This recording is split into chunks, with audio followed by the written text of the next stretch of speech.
Joel, how you doing? Oh, I was illegally recording my screen, but now I have permission. So, What have you been up to? How you doing? uh, writing software. Oh yeah. Yeah, yeah. Fuck music. I'm making video games now. No, actually,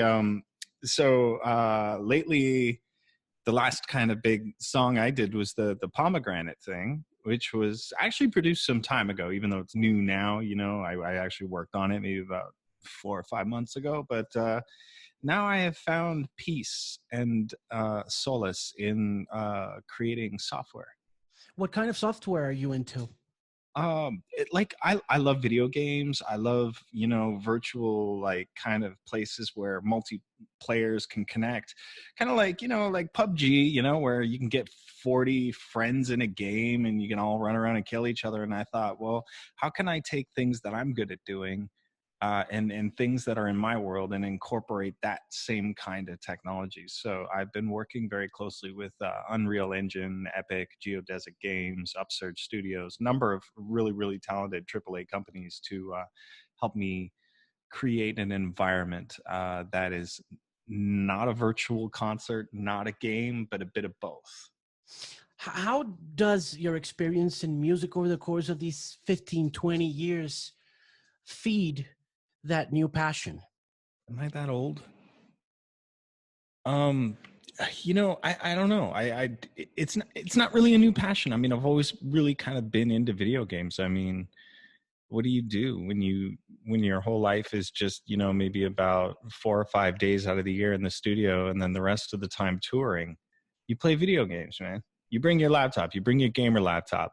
So I've always just really been into both video games and video game technology, like just the stuff that powers it and the code that drives it and the way that GPUs work and stuff like that. I've always been super interested in that. But now it's just, God bless this pandemic. It has given me the time and patience that is required for, sitting down and learning endeavors like that. Before we get into the video game thing, which I find fascinating, learning a bit more about your story in video games beyond what you just told me, I'd like to talk about pomegranate and the Yeah, let's process talk about music. Let's talk about music. Let's talk about deadmau5 things. Let's talk about deadmau5 things, and let's talk about pomegranate. We're playing the song on the radio down here. It's just amazing to hear you on the radio. I've played you on the radio over the course of 10, 11 years. Right after you came to Bogota, which was a one-time gig. I don't know if you remember that. What year? This was back in 2008. 2008. Oh, okay. Damn. What's that city that's really near it? Medellin, maybe? Yeah, Medellin. Oh my God, I have such a not safe for radio story, but it's yeah, I remember. We'll leave it there. Come on now. I mean, this is a radio program. It's a podcast. It's a free country as well. Come on, hit it, man. Go with the story. I want to hear it. I really can't, but it was fun. It was very interesting. I had a great time. I love Colombia in general. It's such a just a vibrant place. It's you travel the world, and I'm not just blowing smoke up your ass because we're doing this for Colombia and stuff like that. But I have noticed. I tour a lot in North America, in the United States and Canada, and sometimes like a bit of Europe in terms of like England and stuff like that. And the funny thing I notice about all these places that I tour on the regular, like in America, there's no really vibrant culture, and I feel like I could say that now, especially in this climate. It's McDonald's, it's the new, it's the skyscrapers, it's this and that. It's not very. It's such a hard word to describe, but I think cultural vibrance is something that is really rare, and I can find it in small pockets in the world, but I 100% definitely remember it in in Bogota, Medellin, for sure. Do you think vibrance will, because of the pandemic, come back as an essential part of culture? Oh, I hope so. I mean, I think I'm not a doctor. I'm not a medical science expert, and I sure as shit are not getting medical facts off of Facebook and stuff like that. But from my own, opinion and amassing of knowledge over the years, I think pandemics and stuff like that they happen. It's not an if, it's a when, and the when is now. If we kind of all just, proceed with caution, and do what we can do, we'll pull through this, and I think we'll recover. The only thing that's just not helping is just the whole big political involvement into it. It's just like, that's such nonsense right now. We don't need that, but we'll get through it. This too shall pass. Let's hope so. I believe in that. I'm optimistic. I don't know why, because there's so much pessimism going on in the air. Pessimism sells.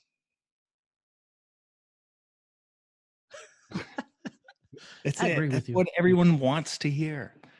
That's what excites people. That's what enrages. That's what creates movement. Optimism is like, yeah, but yeah, hang in there. Yeah, optimism and hope. Optimism and hope, I think. Should let's not write a Disney movie, but yeah. When you came over Bogota, like I said, it was 2008. And then a couple years later, you released this beautiful record, which was Ghosts and Stuff. Yeah, right? Can you believe I actually toured before writing Ghosts and Stuff? I do. And that's funny. And I think, I knew about you back then in 2007, 2008. We were already playing some of the music that was kind of, getting traction. But then came this album, which we were very infatuated with because of, what was going on in the radio in the UK back then, what Zane Lowe was doing with your work, how Right. he was, presenting the music. What do you remember about that very early beginning and kind of like exploding? Because I felt like, going mainstream is kind of like exploding. Well, it can certainly be surmised as such, as like you could frame it like, you just blew up one day, but it's such a blur for me, where it was like a process. There was no real one defining night. I went to bed kind of, hopeful and that I would become the next big thing. And then the next morning I woke up and it never felt like that. It was just, even to this day, I feel like, I'm not quite, breaking out in the ways that I want to, or the ways that, are kind of perceived as how people become superstars. And I'm just so done with that line of thinking, having a career in dance music this long, which is kind of an achievement in itself, because, a lot of this stuff comes and goes. It's like, I'm pretty sure, Gangnam Style is back, cleaning bathrooms or something right now, 20 million 2 years ago, like whatever. So to have the longevity in such a disposable, so to speak, industry is kind of when you've made it. So there's no real defining moment where it was like, one day I'm playing local clubs, next day I'm headlining, Rock in Rio or whatever, it's just a big blur to me. But I try not to dwell on it too much, because at the end of the day, it's like, just want to do me, and do the things that I do, and keep challenging myself and working, feel like I'm working, feel stressed out, I like that. What was it like to work with NERD? With the Neptunes, I mean. Oh, like, as you would imagine. I mean, these people aren't just famous for no reason. Chad is an amazing keyboardist.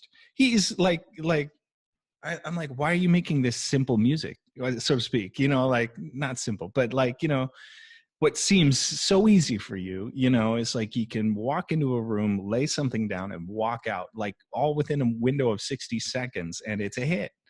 It's absolutely insane. And same with Pharrell and his vocals. So, I've always had this, I've kind of had the public view of the big superstar singer. It's like, oh God, yeah, okay, great. He's got a pretty face and he's this and that.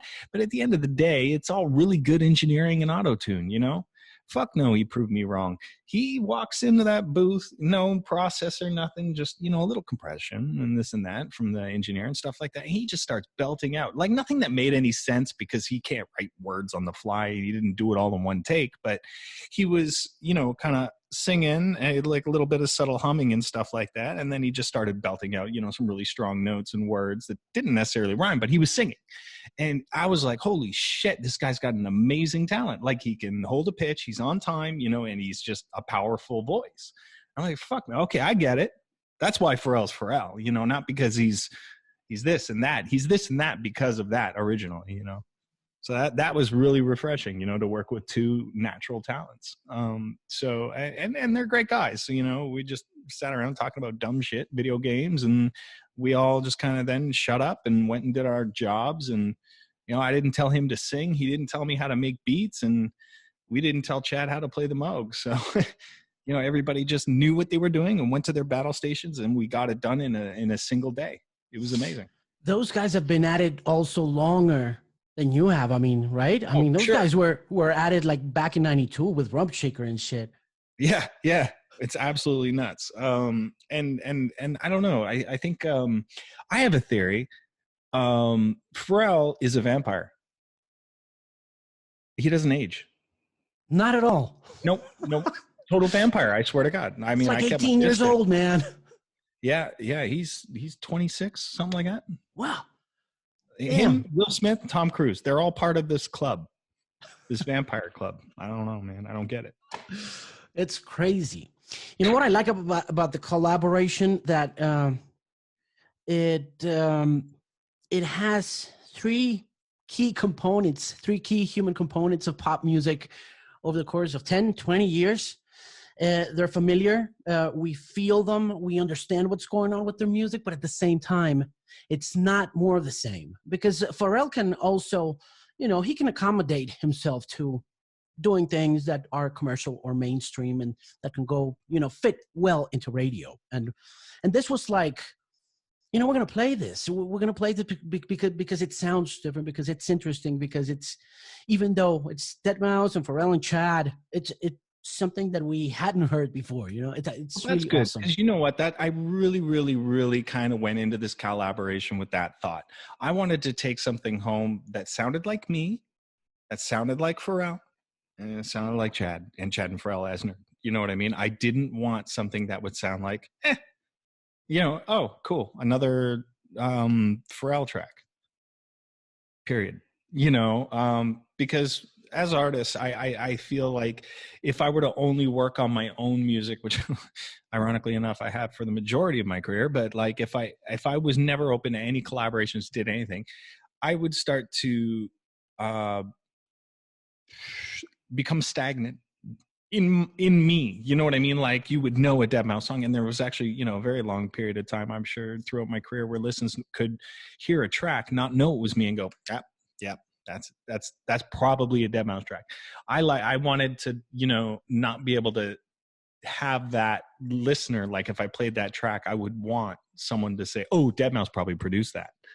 Because there's just no way, like that anyone would come up with that right off the bat, because it's funky, it's this, it's that, it's got this bit of, kind of down tempo, futuristic-y kind of thing, but with the vocal stylings of Pharrell, and then, the funky licks of Chad and stuff like that. So we couldn't put a pin in it, because I sure as shit wouldn't want to just produce a tune, give it to him, and then say, hey, just put words on it, and then it's a mouse track with Pharrell on it.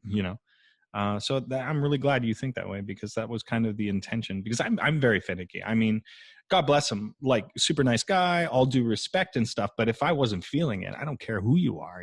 I will not represent that body of work. I'm notoriously stickler about that kind of thing. If it doesn't sit right with me, then it's not sitting right with anyone. I don't care if you like it, So that was really refreshing, and the response that we got was, really great. You've also been very good over the course of the years at covering your tracks, like you said. I mean, we've played your music and on the radio, and I've had the good fortune of playing 10-minute songs of your repertoire. Wow. You know, at Even the 8:30. long ones that even I fall asleep. I remember playing Strobe on the radio. Oh, the back full in 2011 in full.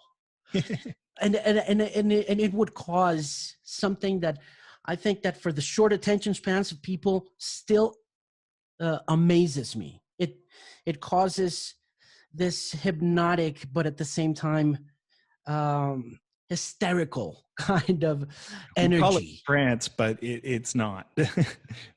Not anymore. We're not allowed to call it trance. Why not?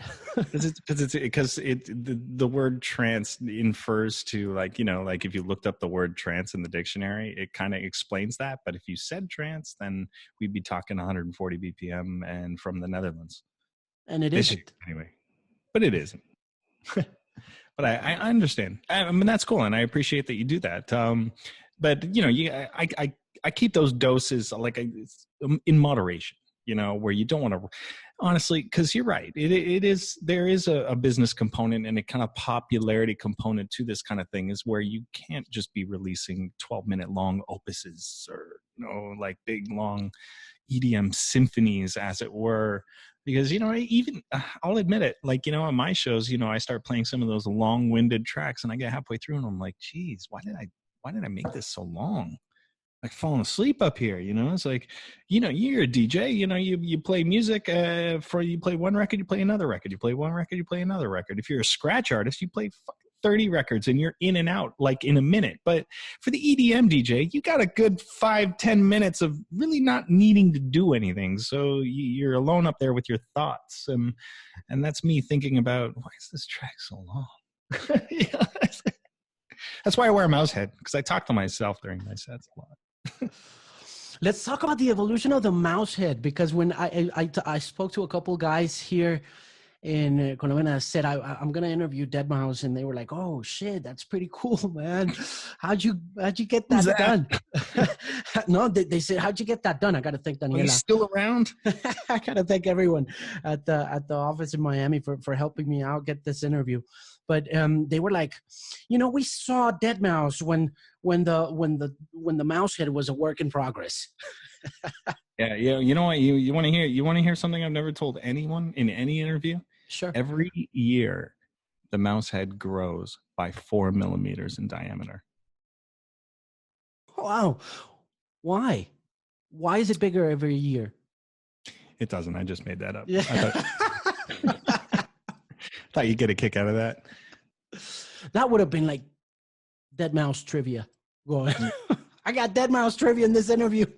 It's part of a really like a 20-year long joke, basically.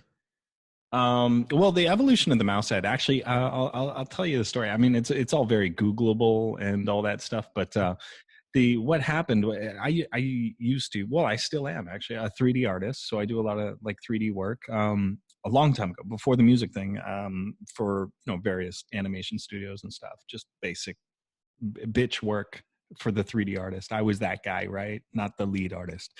I was the dude who had to fix shit, you know, and the things that didn't want to waste the time of the talented people. So, I made this mouse head, just as you see it today, actually, the exact same thing. I just did it, you know, sphere, cut out a thing, put another sphere, because animation companies like Pixar, they have a lamp. Other companies use teapots and stuff like that. They're called shader test models. So basically, if you want to test a shader, which is basically like a material that you would put on something, you'd have a generic stock model that you would just always use and put it in a certain light and then put the shader on it and say, okay, yeah, that's cool. So Pixar did it with a lamp. You know, other companies use spheres. Some companies use, it's like an industry thing, you know, like just a fun fact that animation studios have just done this since the beginning of animation. So that was my shader test model, was the mouse head. And I was doing something for an LA rock band called Orgy, who were big for doing a cover. Monday. Fuck, you know. Okay, so some people, I have to explain this shit. They're like, The Cure? And I'm like, no, not the other guys. Like anyway. So they were huge because Blue Monday hadn't really been a hit in the US. It was big in the UK. Europe. Yeah. And then in 98, when they put that record out, it went straight to #1 in the modern rock tracks in 99. And then it took over the Billboard Hot 100. I remember that. Yeah. It lasted a hot 100 days too. And then that was it. But, oh, bless him. He's a nice guy. So I was buds with him, and they wanted Christmas cards for their fans and stuff like that. Now, I'm not deadmau5. I'm not anything big and stuff like that, but I knew these guys through developer communities, audio tech and stuff like that. That's how I knew them. So they wanted a Christmas card, like art that they could post up on their forum to say everything. And they knew I was a 3D artist. They were like, hey, could you just do stupid shit to this photo? And I was like, yeah. So I took out my shader model because what they wanted were like little Christmas bulbs, like the glossy Christmas bulbs for the tree. They wanted a bunch of those that just had their band logo on it and then a picture of them in the back and all this stuff. So I was like, yeah, I could fucking shit that out in like 10 minutes. So I did that, and I was testing a reflective surface on one of those things. So I was like, oh, fuck, I'll use my mouse head thing. And as I dragged the mouse head model onto the composition, I positioned it on top of Jay Gordon's head. So it looked like he was wearing the mouse head. And I just, before I sent it off to him, I just, saved it as a JPEG, sent it to him. I go, oh my God, look at this stupid thing, right? So I showed it to him with the mouse. He goes, oh my God, what is that? And I'm like, it's just my shader tile. I was testing the thing for the glass for your stupid ornaments. He was like, oh my God. And he knew I made music as a hobby. So he says to me, he goes, well, if you ever make it big, you got to wear that head. And I was like, yeah, whatever, idiot. And then I finished his Christmas card with the Christmas bulbs and then sent it back. And then it was all fun and games. And then 10 or not 10, maybe 6 years after that is when I started getting a name and stuff like that. And then I remembered that image and still had my shader model. So I took it to a guy and I was like, hey man, can you make me a foamy one of these that I can put on my head? He's like, what? I'm like, just do it. I got an idea. And then I went and played a show with it on, and there was a lot of confusion. But it was pretty cool, and it kind of worked out. So it just stuck, to be honest. The rest is history from there. But that's the origin of it, is Jay Gordon from fucking Orgy. Can you believe that? It's amazing. That's an unbelievable trivia thing. Maybe Googleable as well, but it doesn't matter because I'm hearing it. You heard it here first. Yeah. Hey, any more songs coming up? I mean, yeah. Anytime I'm soon? not retired. I'm not doing my EDM retirement statement yet. I'm saving that one for next year and then coming back the year later as my big reunion tour. That's the trick. You got to hold it. You got to hold it. No, actually, I'm hoping, and this is very tentative, but I'm hoping to have like a full album out ready for, let's say, October-ish. Cool. Yeah, so obviously, some stuff you may have leaked or heard or some, but a lot of it's very like collaboration heavy. So I'm working with some familiar faces from the past, some previous collabs that I've done in the past have been rebooted and updated, and friendships have been made, and it's really cool. I think I'm sitting on about 8 tracks that I don't think I've really shared with anyone yet, but they're pretty polished. So yeah, always new music coming for sure.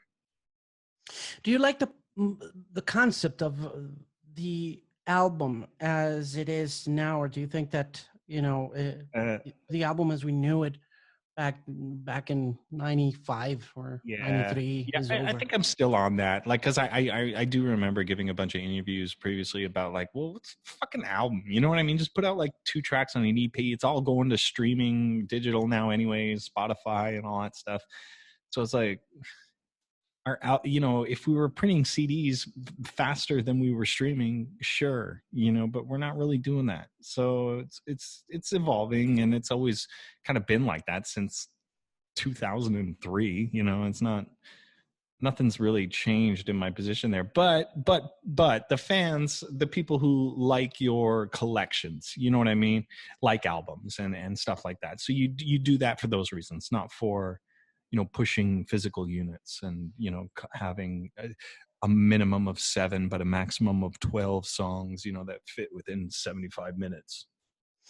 I have a question regarding what you said a few minutes ago about, the combination of being in music and being in the business of music, and how that drives you as a musician, as an artist, regarding, for example, a song like Pomegranate, and how long it would take to release another song in these days, or how it was 10 years ago. Has it changed for you? Do you kind of say, okay, I'm going to let this song fly in the air, in the social media sphere, in the social atmosphere, in the streaming spheres for 3 months, and then I'm going to move over to another song? How does that process work for you? I'm only speaking for myself, but I'm a musician and I'm a business operator to some degree, and I don't mean like, I treat my music like a business, and I sure as shit don't treat my business like music. They're two very departmentalized things, and I've always got my hands in something or something else. So that leaves my creative schedule, very loosey-goosey, where it's, some artists, and this is, if it works for them, it works for them. But, some artists are just that, you know what I mean? Like, don't bother me. I'll be in the studio doing music. And when you need me out on tour, I'll be on tour, but nothing else. I got a manager for that. I got business department for that. I've got, accounting for this, and I've got social media department over here, and fucking Jesus, take the wheel, but just let me make the music, and that works really well for a lot of creatives and stuff. But I'm too neurotic. I like to get my hands involved in the business side and the marketing side, and then coming up with new and inventive ways to evolve our business and stuff like that. And I think that is kind of like, has been a key component to how I've been able to diversify things that I do in terms of, my productions, my physical shows, my music making. And I think it's because it's so compartmentalized and broken up that every time I go back to making music, it's always something different. Like last year I wrote a symphony. The year before that I was doing a hip hop track, and then this and that. So and these are all from, breaks of working on a business or developing other technical ideas and stuff like that, where it's like, I'm when I'm building this show, I'm not building the music for the show. I'm with the engineers designing the stage. I'm with the programmers programming the visuals, and I've got my hands in all that. So I can't be in music space right there. So let's take my existing music and work with that, and then when this chunk of work is done, and these are like sometimes windows of 4 to 5 months of work, then I go, oh, woof, that's done. Okay, now that the cube's on tour and I know how it works, I don't have to think about it, and now I can go back into music mode. So that's kind of where I'm at now, because tour's over, tour's canceled. So now I can split my time up between 50% working on a new idea, which is like this cool software that I'm doing, and music. So I'm a delegate. I do a lot of running around. I gotta let you go because I have a couple minutes. You don't got shit. What do you go? What are you so fucking busy? Who says, sorry, deadmau5, I'm gonna have to fucking cut you off. I got way more important shit to do. I gotta go. I gotta fucking interview Marshmallow. So you're out. I'm gone. What about? I wasn't gonna ask you about Marshmallow, but I wasn't gonna talk about him. That's funny. Let's not talk about him then. Well, it's not. Dude, every time I see that guy, it's like, oh man. Nah. Oh, see, now it's you. Now it's you. I didn't say it. That's you. That's all on you. Hey, man, off the record though, how you don't have to don't actually include this. It's not even important for the world. But how I read news sometimes, and I hate it, and I hate social media, and I hate reading this. How do you feel about the whole situation in South America right now? I'm scared, man. I don't know. I thought we had things under control. I thought shit was going to go down, and then, I mean, what's it like walking around, going home to work, trying to fit into a daily routine and move around with, in the area that you're in, Well, actually, we've been on lockdown for about 107 days now. And all I do is I go out and walk my dog. That's all I do. I don't, I try not to get in a cab, and I'm, fortunate enough to be able to do this at home. This is for my own curiosity, because I could tell you, like, it's a very similar situation in Canada, where it's like, obviously we're not number one in leading, this and that, but it's, like, it became real for me when a very dear friend of mine passed from it, and otherwise healthy, 43 years old, and within 4 days, boom, took her out. Like, absolutely crazy. And that, because before, it's like, you start thinking, like, I can kind of get in the COVIDiot's head when I first started hearing about it. Like, yeah, herd immunity, this and that. I'm not talking about, like, getting all super crazy about it, but you think, okay, well, yeah, there was a Spanish flu that sucked for a long time for a lot of fucking people, but they weren't as equipped as we are, so we're gonna handle it better. But then it got real.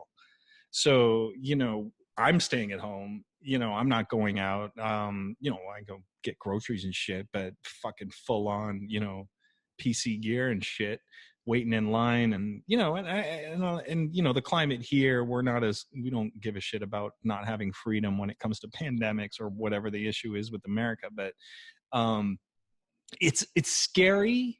It's eerie. It's more eerie than it is scary, because we're not all like, carrying guns and waiting for the looting to start. That'll never happen. But it's really uncomfortable. It is. So, it is. Yeah. You know what the problem is here? And that's real different to other countries where, in spite of the fact that there's income inequality in the United States or Spain, our problem is income inequality here, man. We got a lot of poor people, man. We got a lot of rich people too. Yeah. Which no, is we got very few rich people here. It's like they have most of it. Yeah, like 1% of the population has all the money. Yeah. And, people are either starving or just, getting infected with that shit, or both. You know what? The one thing that this is a really weird notion though, but I've always thought maybe the nationalization of the monetary system and all this shit is just going to eventually phase out. It'll take a while. But like I always have this like fantasy of you Star Trek fan? But the series, of it. Yeah, sure. Okay, well, yeah, I'm not, but there is one component of that I can agree with is, when they're in the future and fucking thousands of years or whatever, and they're always talking about, well, we phased out money.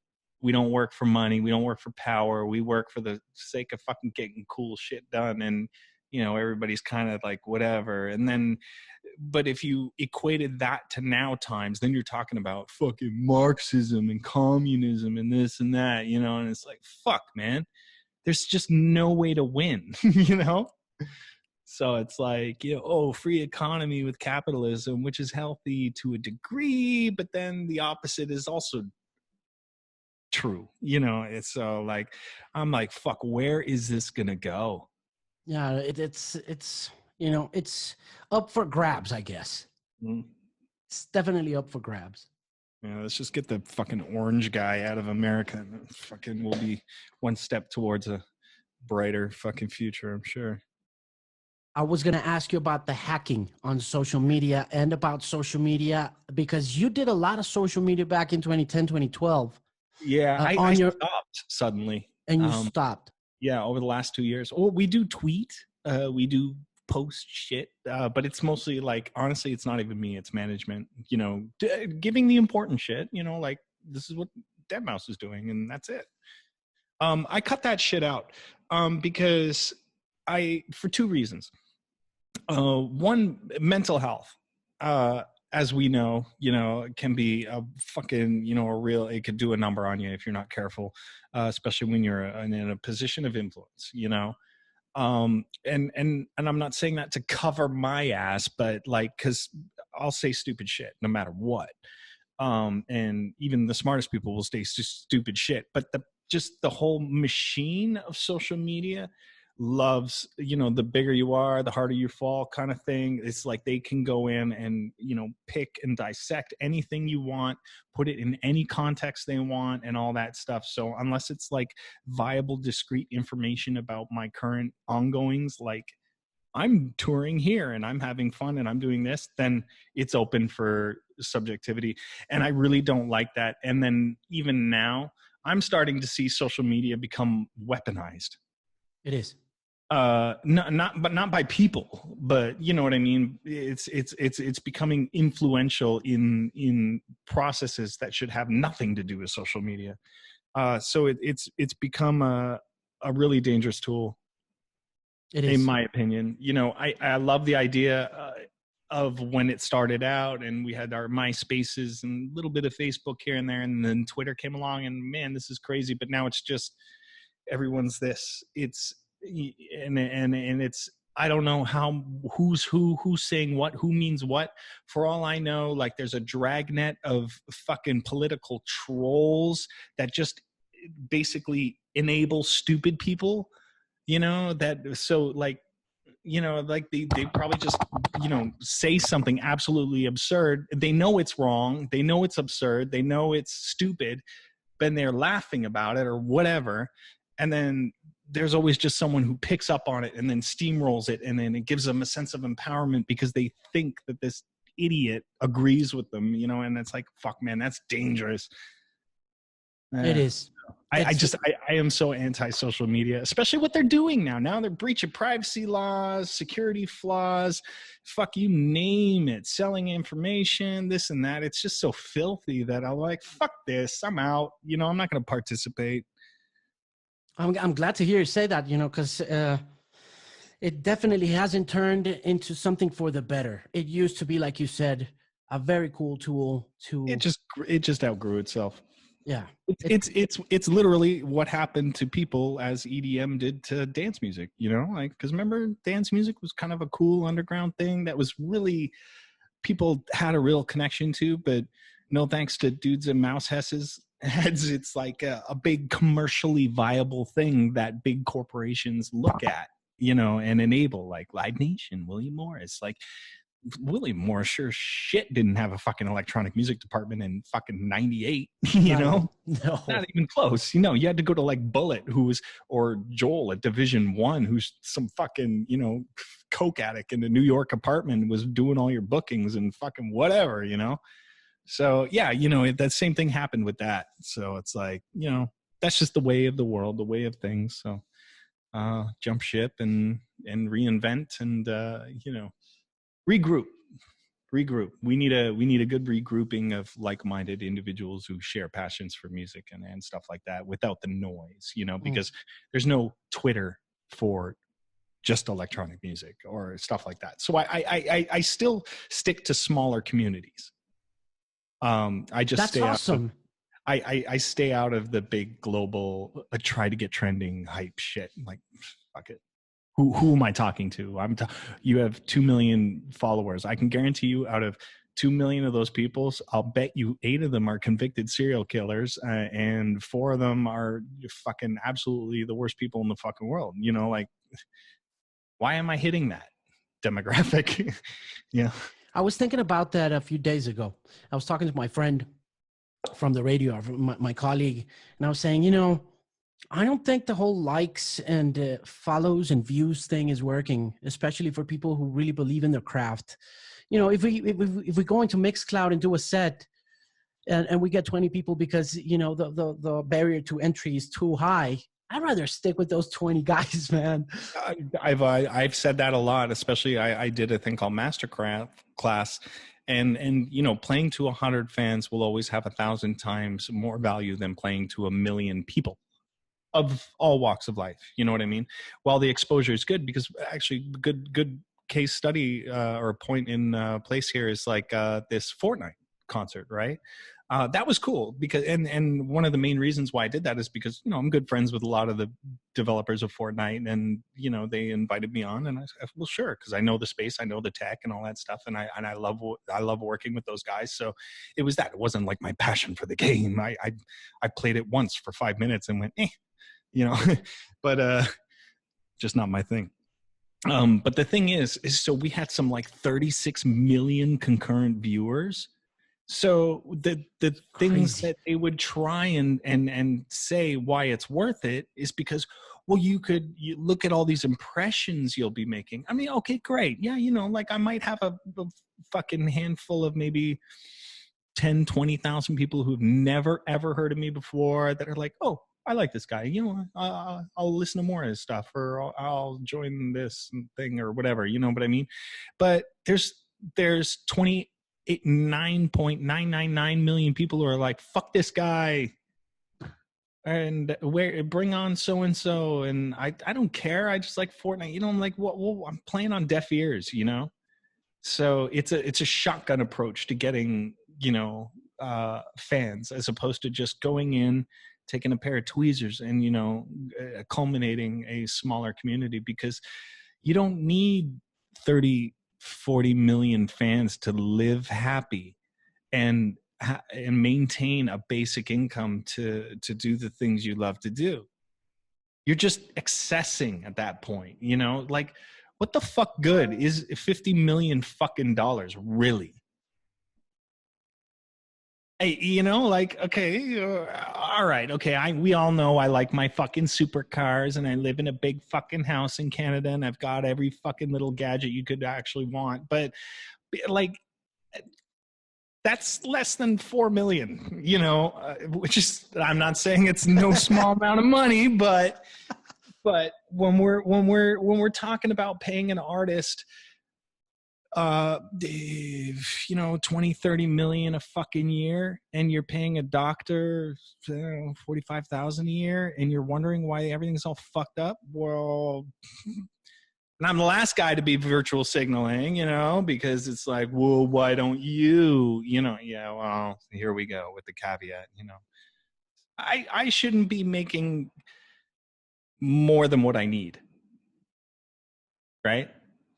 I run a business. I have to feed 26 people and keep them employed, and artists and stuff like that. So it's always a cash in, cash out business. I don't have a checking account with money piling up. It's throughput. So I like that. And I wish I can encourage, more up and comers that do reach the level of success to kind of live that kind of way, not to be in too much excess. Because of course you're always going to get, your accountant's going to tell you to save, and this and this and this. And that's always smart too. But I mean, after the fucking 10 million mark, like, you're not really contributing to any solution at this point other than your own. Oh, fuck it. I'm rambling, man. I'm sorry, but just like, no, you're not, man. One of those days, man. I would let you keep on rambling, but you got another interview, so I got to let you go now. Hey, it was good catching up, and send my love to all my fucking Colombian friends, man. And I wish them all the best. And I will be there as soon as I'm able. Thank you very much for taking the time, Joel. It's been great to meet you, even if it is virtually. I hope to meet you physically in the near future. I enjoyed the masterclass. I thought it was an amazing process. I thought it was an amazing thing to do, to cool, man. Teach people. Thanks for Pomegranate. It's no problem. Awesome music. More to come. Looking forward to it. Take good care. Stay safe. Yes, sir. Bye-bye.